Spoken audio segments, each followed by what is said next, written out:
पुण्यातील घोरपडी परिसरात जलसंपदा विभागातील भूखंड घोटाळा प्रकरण आणि या प्रकरणी कोट्यावधी रुपयांचा भूखंड हा खासगी बांधकामात गेलेलाचा आरोप होतोय। व्यावसायिक बीजी शिर्केंच्या घशात गेलाय का हा सवाल उपस्थित होतोय। लोकशाही मराठीच्या या वृत्ताने आता खळबळ माजली आहे। जुना बेबी कॅनल बुजवून त्या ठिकाणी रोड बनवल्याचा आरोप आहे।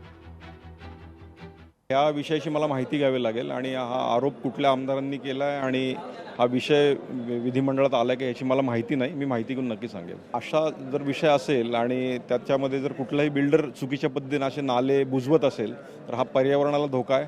असा विषय असेल तर नक्कीच तो उजेडात नक्की आणला जाईल। नाही, मला या संदर्भामध्ये कुठली माहिती नाही आणि तो विभाग आहे जलसंपदा विभाग पुणे किंवा पश्चिम महाराष्ट्र हा माझ्याकडे नाही। जे विखे पाटील साहेब ते खात्याचे मंत्री आहेत, तो विभाग त्यांच्याकडे आहे। त्यामुळे या विभागाची मला कुठली माहिती नाही। लोकशाही मराठी ऐका, पहा, जागरूक रहा।